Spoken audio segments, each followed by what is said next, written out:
remember when I lost my mind.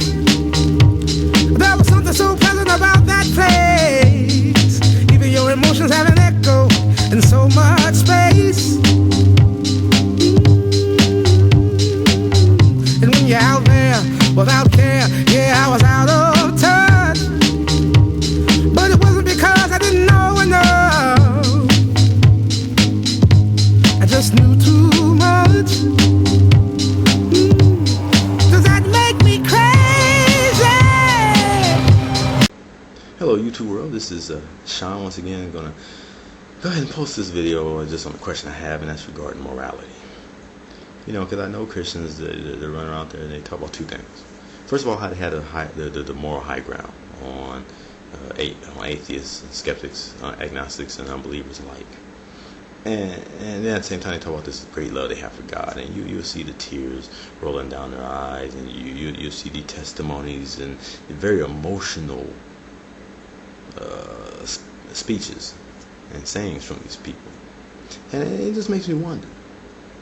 I mean, is it a real moral high ground that they have, or is it something else? Is it real love for God, or is it something else? Is there something beneath all that? Is there an ulterior motive?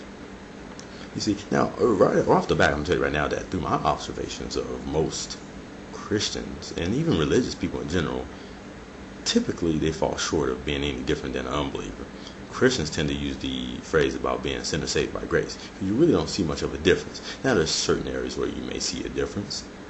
Certain areas, I would say, possibly. But for the most part, you see them failing left and right every day, day to day, just like an unbeliever does. And I think there's a reason why that's true, and I'll get to that later. But my question is there an ulterior motive behind Christians and religious people alike and their so-called love of their God and their wanting to be righteous? You see, because to me, I think that there's an ulterior motive. Now, ulterior motive is survival. Survival is one of the greatest needs of all creatures, humans and animals alike. This is no different than an animal that wants to survive at all costs, and we know we want to survive at all costs. That's the only thing we know. As humans, as animals, being here is all we know, is existing and surviving. So, no doubt, the greatest importance to us is surviving. Whatever steps that are needed to be taken to survive and to survive in greater prosperity is what we look after. So I wonder, I mean, is there anything special about doing righteous acts when there's an ulterior motive as grand as the threat of eternal, notice that, notice what it is, eternal damnation, hey, this grand punishment against what? The very greatest issue and subject at hand, and that's our survival. So here's this threat of eternal damnation, eternal death, set up against this very high reward of eternal what? Life. Man, you can't get no better than that. I mean, if animals knew about that, they'd be trying to fight for that too. I mean, here it is, this promise of eternal life if you just do A, B, C, and D, or eternal death if you do D, E, F, and G. So is that the ulterior motive? I mean, it's easy to me to say that you love God, that you want to be moral, when you are really sold in your mind the fact that there is this eternal death and eternal life. No different than an animal that realizes by trial and error that, okay, let's say a lion, for instance, it ain't gonna go just hijacking a meal from hyenas. They wouldn't do that. You know why? Because something in there tells them that, hey, the short-term pleasure is satisfied in that I have now gained easy access to an easy meal for right now. But the reason why they won't do it is because the long-term consequences far outweighs that short-term pleasure. So their long-term will to survive is affected because now there's this possibility of death, of course, as the animals come for revenge or as they fight it out over this carcass. So that's why most lions will not go approaching no pack of hyenas by themselves trying to hijack a meal. Now, as a pack, maybe they would. Maybe, as a group, they will go and try to do it because now they know that the odds are more stacked in their favor. Now, the chances of both the short-term and long-term being met is better than if I try to do this by myself. Well, what about us humans?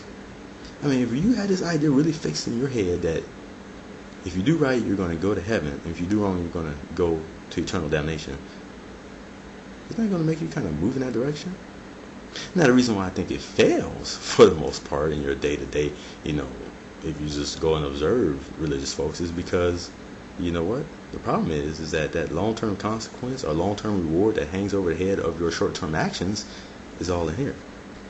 See, it's not around here in front of us and around us to where we can see it. Now, I guarantee you, if you could literally see eternal death, the lake of fire, damnation, whatever you believe in, for the other religions, if you could see this, in contrast to actually being able to see the pearly gates of heaven, or else religions claims to go, I bet you a lot of quote-unquote religious people would very much act right, and there wouldn't be as much as a struggle.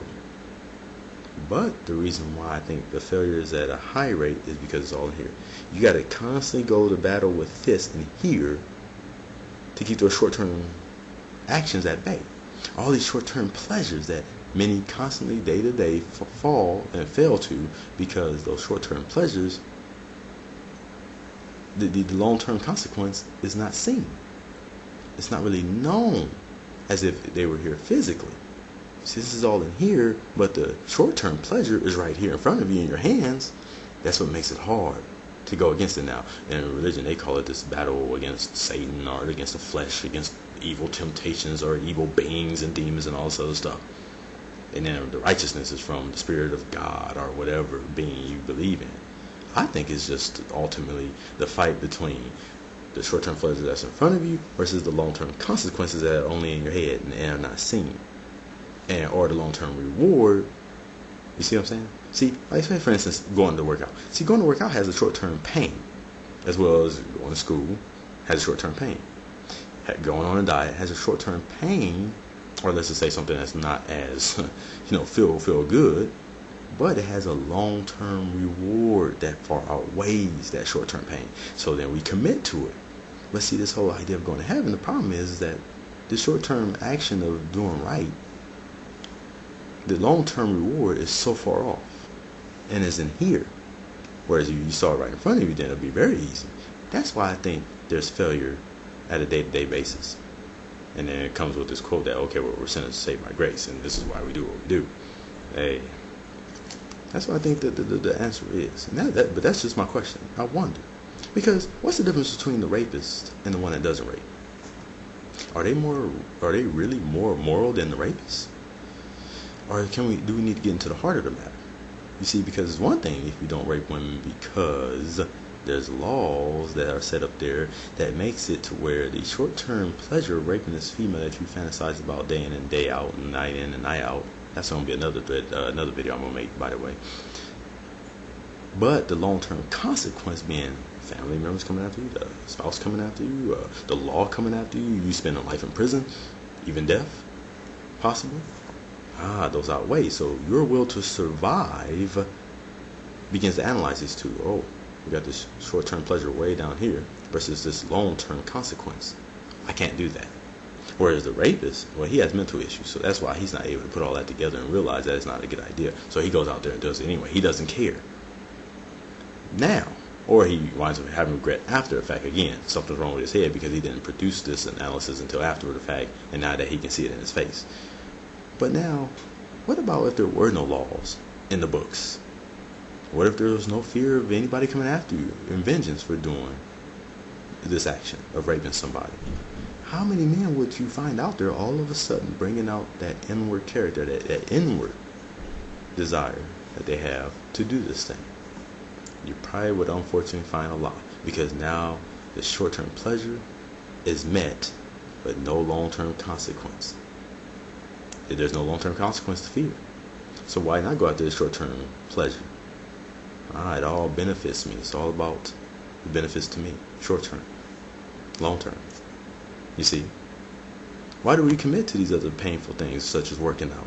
Painful. Running. Painful. Because it has a long-term reward. Why do we stray away from short-term actions that are pleasurable? Some of them, because they have long-term consequences. It all makes sense. And I think it's the same way with religion. It all makes sense. This is why it's avoided. Even though the short-term pleasures feel good, there's too much of a long-term consequence. And that's why it's avoided. Unfortunately, the reason why it's struggled against, because unfortunately the long-term is all up here versus right here in front of us. So that's just one quick thing I kind of, off the top of my head, I was thinking about. So, for you folks out in the YouTube world, have it easy.